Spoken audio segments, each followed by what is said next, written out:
Quand vous entendez le mot apartheid, à quoi pensez-vous? Probablement aux images perturbantes de ségrégation raciale entre blancs et noirs en Afrique du Sud, où un régime dirigé par une minorité blanche raciste s'était déclaré officiellement supérieur à la majorité noire, puis les avait dominés. Le régime d'apartheid de l'Afrique du Sud a officiellement pris fin au milieu des années 1990, mais ça ne signifie pas que l'apartheid ne peut pas avoir lieu ailleurs.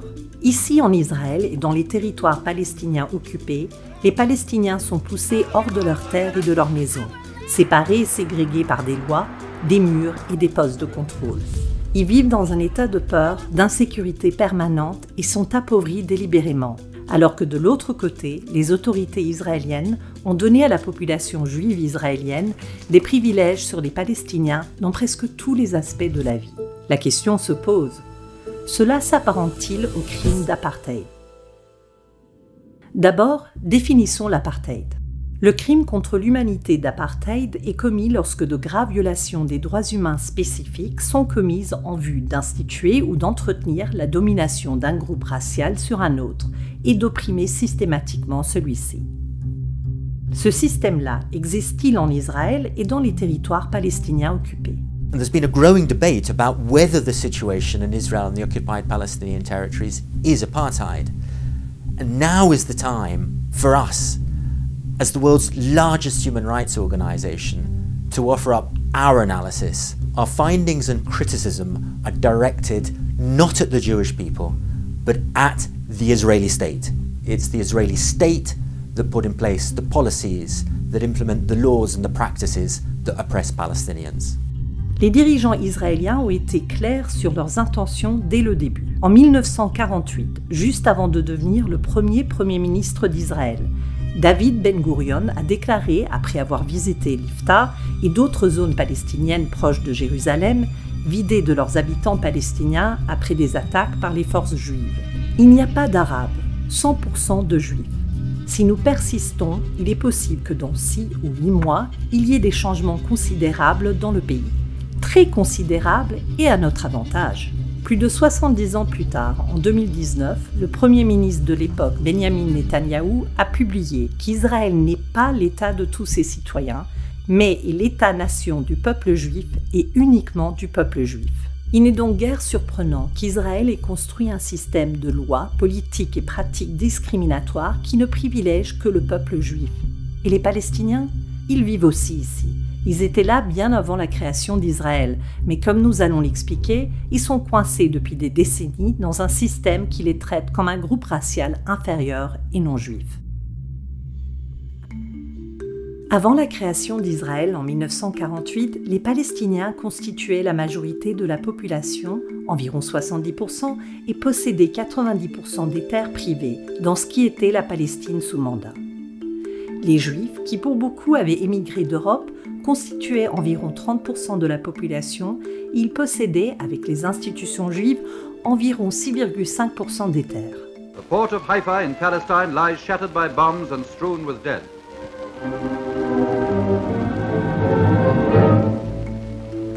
Dans le processus de création d'Israël en tant qu'État juif en 1948, les autorités israéliennes ont agi pour renverser la situation et sont responsables de l'expulsion de masses de Palestiniens et la destruction de centaines de villages, forçant environ 800 000 Palestiniens à quitter leurs maisons et leurs terres, et des milliers de Palestiniens et de Juifs ont été tués dans le cadre d'attaques contre des civils durant ce conflit. Aujourd'hui, il y a environ 6 millions de réfugiés palestiniens à qui Israël refuse le droit de rentrer chez eux. Après la guerre de 1967, Israël a occupé les territoires palestiniens de Cisjordanie, notamment de Jérusalem-Est et Gaza. Le régime militaire brutal d'Israël associé à l'établissement et à l'expansion des colonies juives illégales ont poussé de force les Palestiniens dans des enclaves, créant plus de fragmentation et de ségrégation. L'objectif, maintenir l'hégémonie des Juifs israéliens et un contrôle maximal sur les terres. Dans la ville de Jérusalem, la politique officielle d'Israël est de maintenir une majorité juive d'au moins 60% dans la ville. If you've always felt a deep yearning for Jerusalem, now is a once-in-a-lifetime opportunity, not only to stand within its gates, but also to build the home of your dreams there. Alors, où vivent tous les Palestiniens aujourd'hui? 3,4 millions vivent hors d'Israël et des territoires occupés, principalement dans des camps de réfugiés dans des pays voisins. 2,5 millions de Palestiniens vivent en Israël et à Jérusalem-Est, limités à des enclaves qui représentent 3% du territoire total. 3 millions de Palestiniens vivent en Cisjordanie occupée, mais n'ont accès qu'à 40% du territoire pour vivre et travailler. Le reste est réservé aux colons juifs israéliens. 2 millions sont coincés dans la bande de Gaza, l'une des zones les plus densément peuplées au monde. La fragmentation de la société palestinienne et la dépossession de ses terres sont les principaux piliers du régime d'apartheid israélien pour entretenir domination et contrôle. Et ce n'est pas tout. La structure inégale de la nationalité et du statut, les restrictions du droit de circuler librement, le recours au régime militaire, la privation du droit de participer à la vie politique ou du droit de manifester pacifiquement et la séparation cruelle des familles s'ajoutent à ce système complexe. The world in general hasn't woken up to the fact that there is an entrenched system of oppression against Palestinians across Israel and the occupied Palestinian territories, wherever they may live, by the Israeli state. It's a system that's been put in place and maintained for decades, and it's that system that is the root cause of so many of the violations, the misery and the suffering that millions of Palestinians face on a daily basis. Pour comprendre cette ségrégation et cette oppression, il suffit de regarder le système de carte d'identité. Les Juifs israéliens ont une carte d'identité avec un statut qui leur accorde le droit de vivre presque partout où ils veulent dans le pays. Ils peuvent se déplacer librement et ont accès au système de santé et à des ressources énormes. Les Palestiniens, en revanche, ont 4 types de cartes d'identité, s'ils en ont une. Le type de carte détermine le niveau de droit dont vous pouvez bénéficier et contrôle où vous pouvez aller et ce que vous pouvez faire. Si vous détenez une carte verte, cela signifie que vous êtes soumis au régime militaire. Et si votre carte verte a une adresse à Gaza, alors vous êtes coincé dans une prison à ciel ouvert de 365 km² sous blocus militaire israélien depuis 2007. Israël contrôle ce qui entre et sort, des jouets d'enfants au matériel médical. 90% de la population n'a pas accès à l'eau potable, 47% est au chômage et 56% vit dans la pauvreté. Les Palestiniens avec une carte de Gaza ont l'interdiction d'aller à Jérusalem et en Cisjordanie, même s'ils y ont de la famille. Certains qui vivent en Cisjordanie y sont considérés comme irréguliers et peuvent être expulsés vers Gaza immédiatement si l'armée les trouve, même s'ils vivent en Cisjordanie depuis des décennies. Tandis que si vous détenez une carte verte avec une adresse en Cisjordanie, alors vous vivez là. Avec cette carte, vous pouvez vivre dans certaines enclaves spécifiques, entourées de colonies israéliennes illégales. Un mur et des barrières de séparation sont construits autour de vous depuis 2002. Les Palestiniens l'appellent le mur de l'apartheid. Il fait 8 mètres de haut par endroit et 700 km de long. C'est 2 fois la taille du mur de Berlin et plus de 4 fois sa longueur. 80% du mur est construit à l'intérieur de la Cisjordanie, occupant encore plus de terres palestiniennes. Il y a des routes séparées pour les Israéliens et les Palestiniens, des centaines de points de contrôle un peu partout, sans parler de 54 années d'occupation qui ont détruit les vies de millions de Palestiniens. Les Palestiniens ayant une carte de Cisjordanie ne peuvent voyager à Gaza ou à Jérusalem-Est que si l'armée leur délivre un permis. Cette carte d'identité bleue est pour les Palestiniens de Jérusalem-Est. Ils peuvent voyager en Cisjordanie occupée ainsi qu'en Israël. Mais ils ne sont pas des citoyens israéliens et n'ont qu'un statut de résident. Cela signifie qu'ils ne peuvent pas voter aux élections israéliennes et que s'ils quittent Jérusalem-Est trop longtemps pour étudier ou travailler à l'étranger ou dans d'autres parties de Cisjordanie occupée, leur statut de résident est révoqué et ils ne peuvent pas revenir. Depuis 1967, Israël a révoqué le statut de résident de plus de 14 600 Palestiniens de Jérusalem-Est. Enfin, les citoyens palestiniens d'Israël. Ils sont passés partout. C'est le groupe qui est resté en Israël malgré le nettoyage ethnique en 1948. Ils ont vécu sous le régime militaire d'Israël qui ne s'appliquait qu'à eux et pas aux Juifs israéliens durant 18 ans entre 1948 et 1966. Ils ont reçu la citoyenneté mais ne pourront jamais avoir la nationalité et bénéficier de l'égalité à moins de devenir juifs, ce que la loi interdit. Ce sont les seuls Palestiniens qui peuvent se présenter et voter aux élections israéliennes et ils peuvent se déplacer assez librement, mais l'inégalité qu'ils subissent n'a jamais été abolie et ils sont confrontés à des discriminations institutionnalisées quotidiennes, même en tant que membres du Parlement.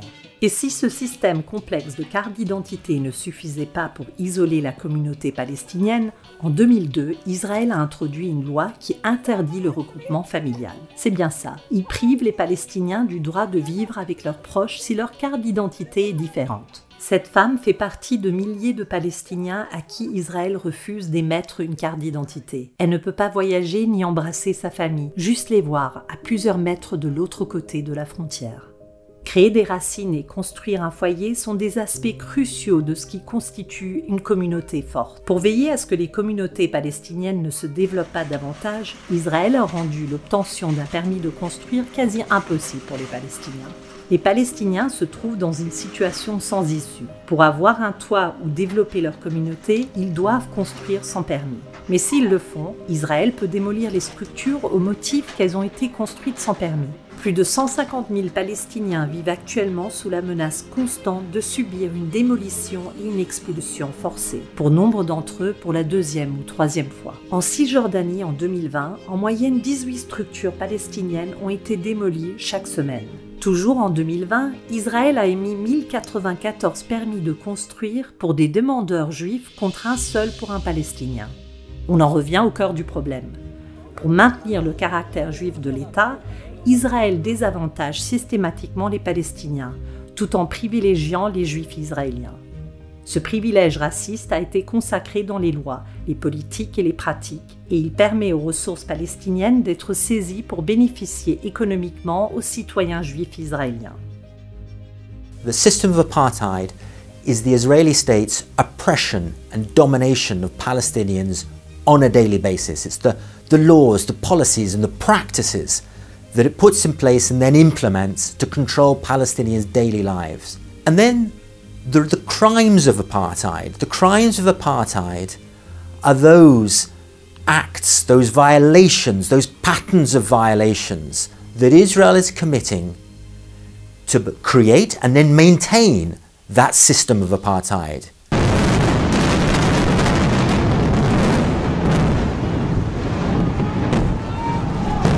Amnesty International et d'autres organisations recueillent des éléments faisant état de schémas de graves atteintes aux droits humains et de crimes de droit international depuis des décennies.